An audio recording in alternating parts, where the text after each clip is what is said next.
शस्त्र उठाने से पूर्व मेरे एक प्रश्न पर चिंतन अवश्य कीजिए। यदि मैं आपसे कहूं जो अश्वत्थामा मरा है वो वास्तव में आपका पुत्र नहीं, एक हाथी है, तो क्या आपका जीवन आपको पुनः मधुर प्रतीत होने लगेगा? क्या आपका हृदय फिर से करुणा से भर जाएगा? यथार्थ कह रहे वासुदेव, वास्तव में मेरे पुत्र की मृत्यु नहीं हुई।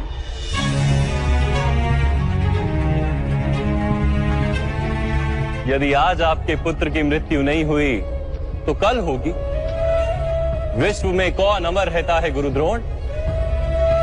किंतु वास्तविक प्रश्न तो ये है कि आपके जीवन के सुख दुख, आशा निराशा, ज्ञान अज्ञान, क्या सब कुछ केवल आपके पुत्र से बंधे? क्या आपके जीवन का दूसरा कोई मूल्य नहीं?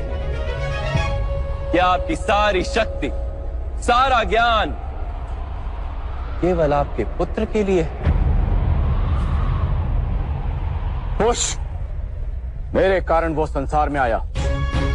उसने मुझे सुख, सम्मान और स्नेह दिया।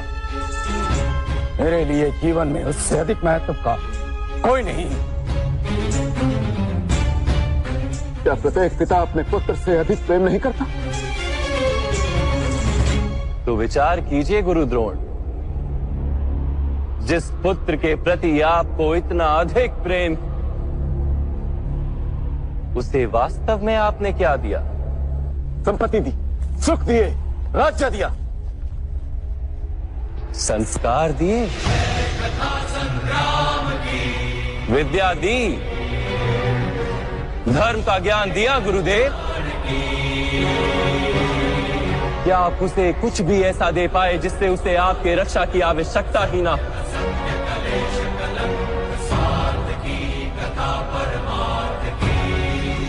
मैं मानता हूं सब अर्जुन तथा अंगराज कर्ण की भांति महान योद्धा नहीं बन पाते, किंतु आप अपने पुत्र को उचित निर्णय लेने का शिक्षण तो दे ही सकते थे।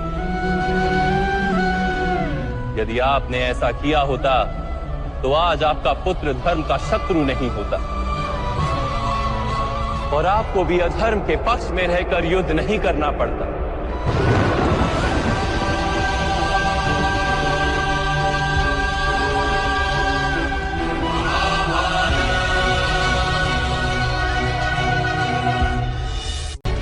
यदि आपने ऐसा किया होता तो आज आपका पुत्र धर्म का शत्रु नहीं होता और आपको भी अधर्म के पक्ष में रहकर युद्ध नहीं करना पड़ता। मैं अपने पुत्र अश्वत्थामा को सारे सुख देने की इच्छा रखता था वासुदेव।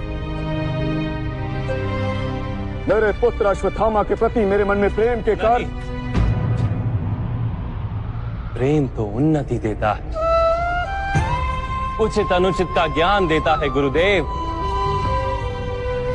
प्रेम होता तो आप भी अधर्म से नहीं बंधते और आपका पुत्र भी अधर्म से छूट जाता।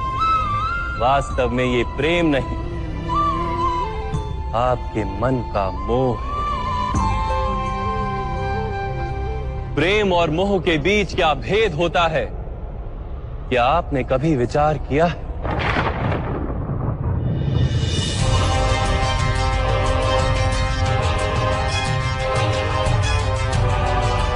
प्रेम से ही तो मोह का जन्म होता है वासुदेव।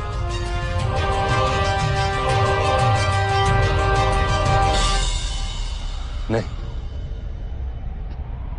वास्तव में जहां प्रेम होता है वहां मोह होता ही नहीं। प्रेम का जन्म करुणा से होता है और मोह का जन्म अहंकार से। प्रेम कहता है कि मेरे पुत्र को ईश्वर संसार के सभी सुख देंगे और मोह कहता है कि मैं अपने पुत्र को संसार के सारे सुख दूंगा। प्रेम कहता है कि मुझे अपने पुत्र पर गर्व और मोह कहता है कि मेरे पुत्र को मुझ पर गर्व हो। प्रेम मुक्ति देता है गुरुदेव, मोह बांधता है। प्रेम धर्म है गुरुदेव, और मोह अधर्म।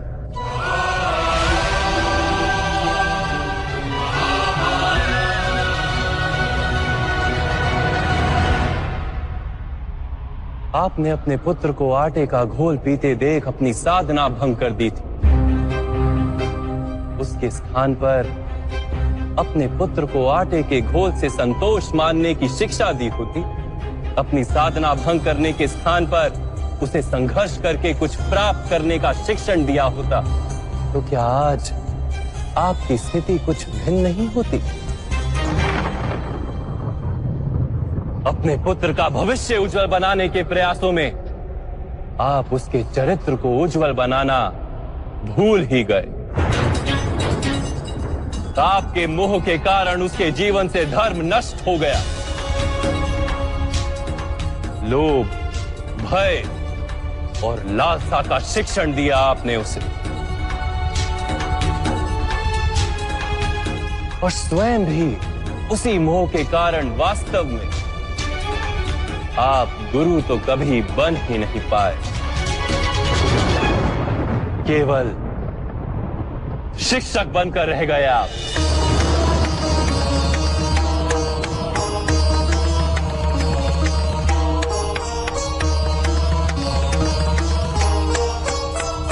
ऐसा क्यों कह रहे हैं वसुदेव? मैंने तो अपने संपूर्ण जीवन में अपने सारे शिष्यों को संपूर्ण निष्ठा से उत्तम बनाने का प्रयास किया है। गुरु वो होता है जो विद्या का दान देता है, विद्या का व्यापार नहीं करता। इसीलिए गुरु को अपने शिष्यों से दक्षिणा की आशा होती है, मूल्य की नहीं।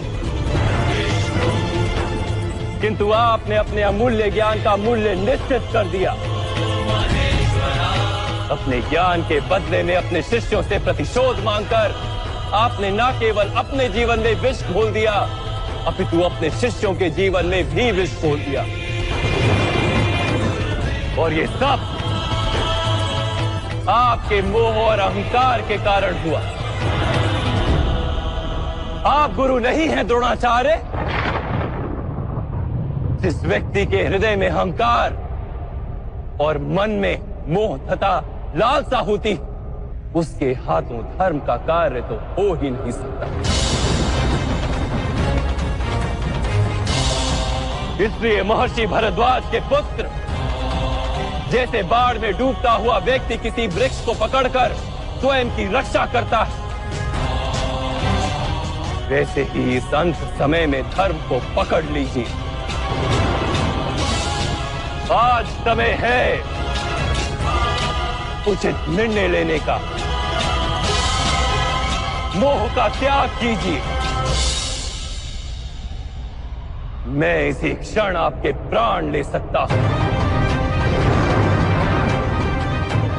किंतु मेरी इच्छा है कि आप जीवन में एक उचित निर्णय स्वयं लें।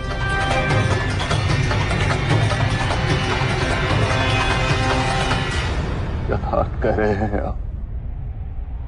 मेरा ही दोष था कि मेरे पुत्र अश्वत्थामा को दंड प्राप्त हुआ।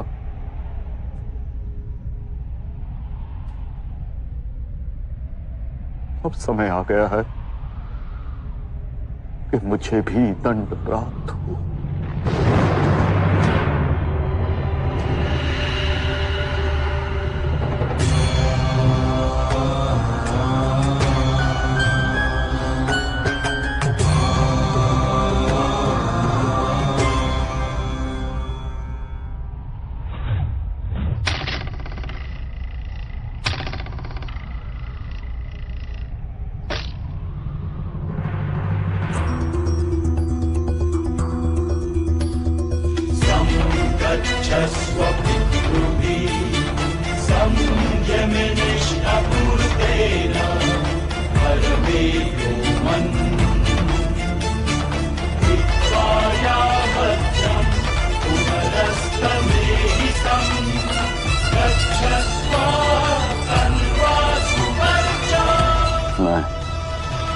स्वीकार करने को सज्ज हूं।